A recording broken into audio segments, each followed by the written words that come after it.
context. You see, what happened in October is that the Israelis got their talking points out brilliantly. And as someone who's done public communications, I can recognise. So the narrative went out, it was a surprise attack. There was no real context. There were Hamas butchers. They killed 1,400 people or 1,200. There was no context. Israel could do whatever it liked in order to implement its right of self-defense. Israel has a right to defend itself. Israel must have that, does have that right to defend herself.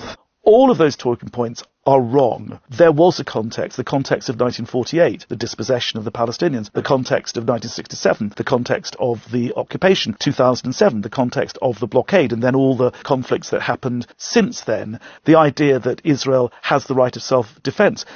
According to the 2004 legal opinion of the ICJ, occupied people cannot be attacked. The occupying power has an obligation to protect them. And yet here was Israel destroying, blowing them up, doing all these terrible things to them. The idea that it was a butchery by Hamas. People don't report much on the Hannibal directive.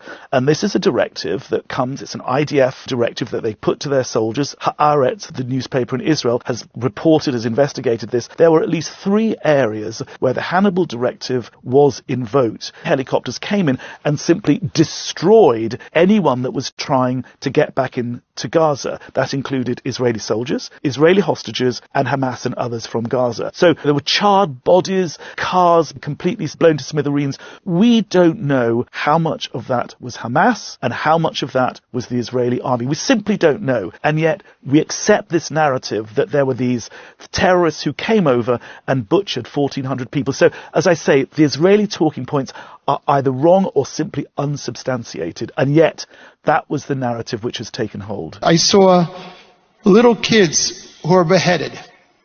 We didn't know which head belongs to which kid. We saw a little baby in an oven. These bastards put these babies in an oven and put on the oven. This idea that it started on October 7th, I first went to Gaza in 2006, and there was a blockade, a collective punishment. The blockade of the Gaza Strip is creating an atmosphere of deprivation that can only deepen the sense of hopelessness and despair among people. The whole blockade of Gaza and all the cruelty and economic stifling that we saw, all of that was part of a much bigger design, which ultimately is the determination by Israel that Palestine should not be a state, that Palestinians should not have the right to self-determination. Our experience is that this radicalises an already demoralised and isolated population, and the radicalisation of Gaza does not serve the interests of peace. In 2014, I was the UNRWA spokesperson when, during the war, actually let me not call it a war, it isn't a war, a war is between 2 opposing armies, and this is a group, 2.3 million people behind a fence who are completely defenceless, and yet we talk about Israel's right to self-defense. We don't talk about the right of self-defense of 2.3 million people who have absolutely nobody to defend them, and that's why actually it isn't a war, it's something else. It's a genocide, actually. So what happened was the Israelis hit a school, and Al Jazeera Arabic called me up and wanted to do an interview, and the Israelis had hit one of our schools. Children had been killed, their parents had been killed as they slept in the morning in an UNRWA facility, and they went to that facility thinking that they would have I really can't talk about it. I really can't talk about it. It really triggers me. Let me try and carry on. Can you edit this bit? It just triggers me. It really does. The rights of Palestinians, even their children, are wholesale denied, and it's appalling.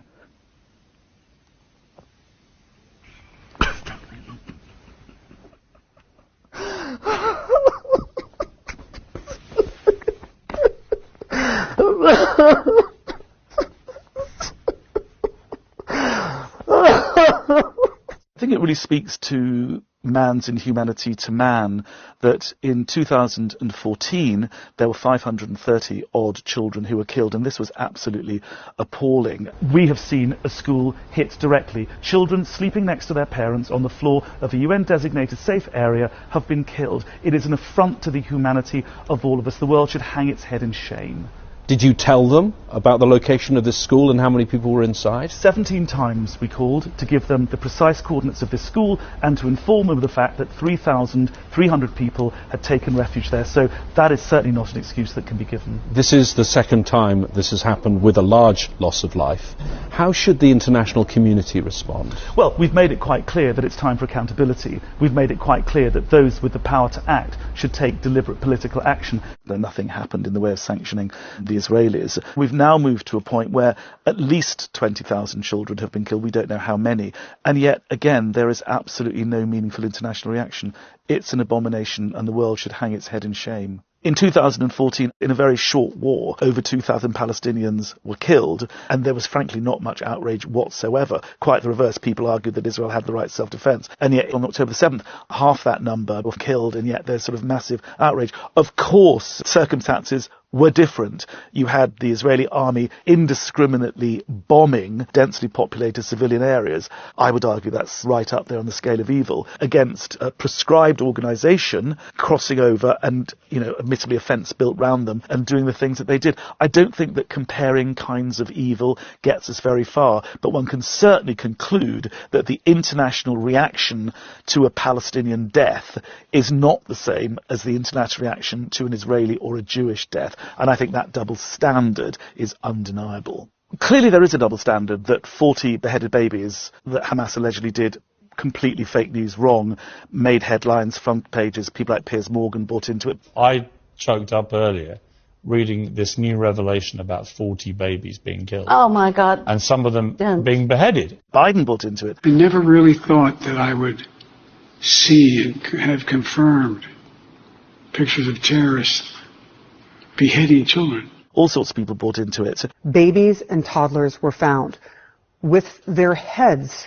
decapitated. And yet you've got stories of beheaded babies' fetuses not being even considered as a news story. We also got, there are 150 babies born every day in Gaza, and there are no anaesthetics. So women are giving birth by caesarean section without anaesthetic. I want every mother listening to this to consider what that means. Having your stomach cut open for your child to be born without an anaesthetic. What has to happen in Gaza for the world to wake up to this massive double standard? Is extraordinary. And what we're now having today is people who've been starved literally to death are crawling to get food. They're being shot at directly by Israeli marksmen, and they're then being taken to hospitals where there are no drugs and anaesthetics to treat them. How more inhumane can we get? What's so extraordinary about it is that both the Israeli public and those who support Israel have lost their humanity. How many civilians have been killed in Gaza, from what you know? Who gives a shit? Okay, but don't you feel like, for example, children? Children grow up to be Arabs. That's the extraordinary thing, that both within Israel, Israeli media self-censor, so they don't see a lot of it, but there's plenty of social media of Israeli soldiers posting on the internet the appalling things they are doing. But seeing the desensitization, that's the first thing that has to happen if you're going to have a genocide, actually. A conspiracy theorist might say that this was part of a genocide that's been going on since 1948. And Raphael Lemkin, the man who coined the phrase genocide, was very quick to say that genocide is a continuum. And many Palestinians would say that this continuum began in 1948 with the Nakba. It continues through the gradual dispossession to 1967, where you have the occupation.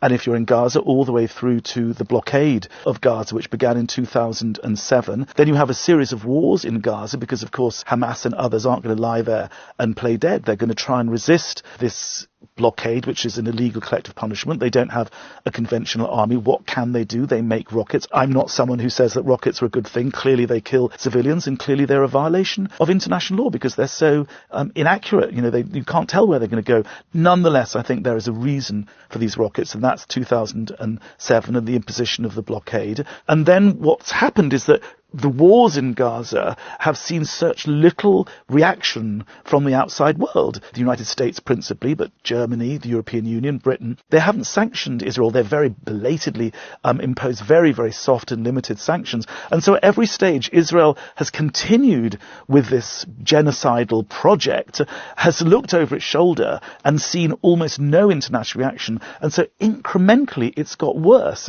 And that's how we've got to a stage where I can burst into tears on international television and people can be very moved by it. And then here we are, all these years later, and children are being slaughtered in a genocidal campaign live on our television sets, and no one seems to care. It's astonishing. But you know, the world will pay a very high price for this lack of humanity. Those governments which were on the wrong side of history will learn, and I think very harshly, that they were on the wrong side of history. A siege is appropriate? Cutting off power? Cutting off water? Well, I think that Israel does have that right. I think those politicians who were directly sanctioning genocide will be held to account, and I think that ultimately the state of Israel will face real destitution and ruin. So it doesn't end well for anybody, but least of all for the tens of thousands of civilians who have been butchered in Gaza. If accountability...